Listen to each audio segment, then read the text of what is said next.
Science Magazine is reporting that Republican representative, unsurprisingly, Lamar Smith, is launching an assault on the National Science Foundation. Now, this shouldn't be surprising. Republicans hate the National Science Foundation and the fact that they're receiving government money, although I'll tell you how little they're receiving in government money in just a second. But recently, he proposed something known as the High Quality Research Act. Yeah. And according to Raw Story, Smith's High Quality Research Act scraps the NSF's current peer review process, which solicits the opinions of independent experts as to the intellectual merit of broader impacts of proposed research.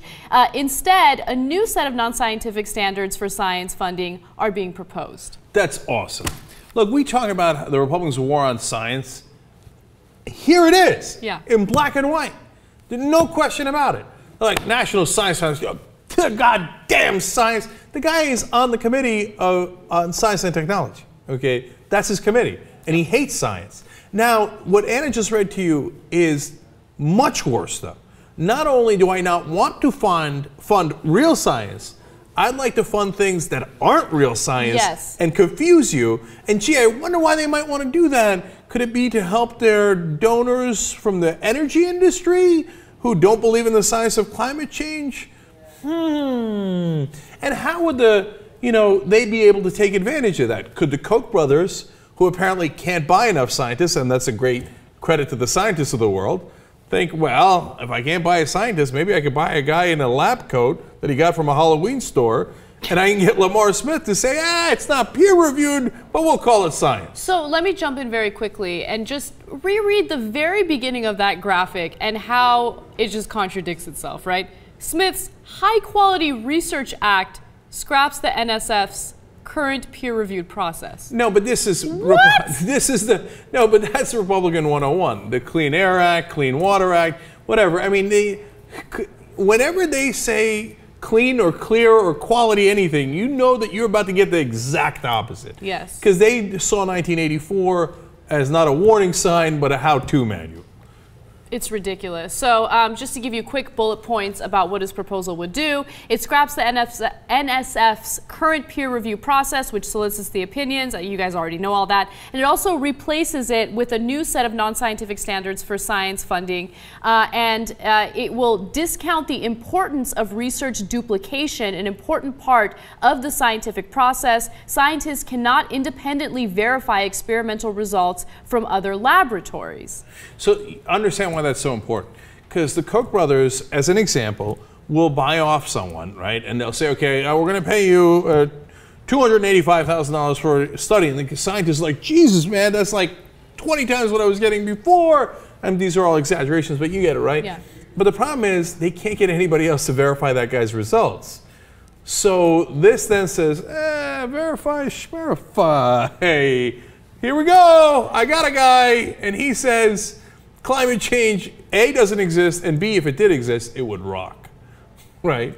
That's what this whole thing's about. And they hate the fact that government funding is going towards something that goes against their agenda. Their pro-oil agenda, their pro-coal agenda. And, you know, they always make these ridiculous arguments about how we're spending way too much money on basic science. You know, remember we did that story about how Fox News always shows like the shrimp running on a wheel or something like that. Well, we spend so little when it comes to science when you look at the grand scheme of things. In fact, the grand total that we're going to spend in 2014 is $7.6 billion. Sounds like a lot, but when you look at the federal budget, it's only 0.2% of the $3.77 trillion federal budget. So, look, I told you this before. The Republicans have a war on science. They have a war on reporters. They have a war on universities and professors, etc. Why do they always go after these people? Because they hate facts. It gets in the way of their propaganda. They want to pay people to do propaganda. And so if you hear from a scientist, or you hear from a teacher, or you hear from someone, a journalist trying to bring you facts, that all hurts the conservative cause.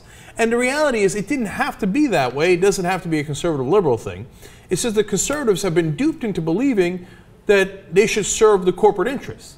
Now, a corporation doesn't have to be against science, you know, and as much as we have issues with Monsanto for other things, they use science and they have increased the food supply, and then they've got other problems, etc. My point is that corporations don't have to be anti-science, but if it suits their agenda and they want to make more money, well, they pay people to be anti-science, and they pay for that propaganda. Yeah. And who are they going to get it from? The Republican Party. And finally, that goes to my larger point. This is my frustration with the media. They call this crap even. Yep. It's not even. We have look, the Democrats are horrible. I'm not sure there's a show in the country that beats up on the Democrats more than we do. Certainly not any show that does it with substance and facts. You know, the Fox News will do their crazy stuff against them, right? But we bring facts here and we explain what they're doing wrong. But the Republican Party is disingenuous at its core. It's not representing conservative positions. It's representing corporate positions that they have been bought and paid to represent.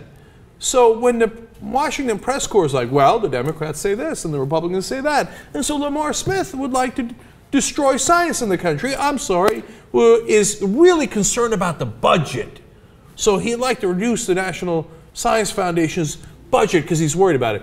Now, he's not so worried that he's going to take away trillions in tax cuts from the rich. No. Then he's not concerned about the budget. He's not so concerned that he's not going to start another $1 trillion war. But my God, it's 0.2% of the budget. We got to hack away at it. That's not why. And if you don't cover the fact that Lamar Smith is a sellout person who is doing the bidding of his donors exclusively, then you suck at your job. You're not reporting the real news. The funny thing is, when I say this and they see it, the people in Washington, they think, oh, this guy's too biased. He's biased because he's got all the facts and he's pointing it out. That's so rude. That's so rude. You're supposed to call the Republicans honest, honorable gentlemen who have a 50% chance of being right on their pure ideological position.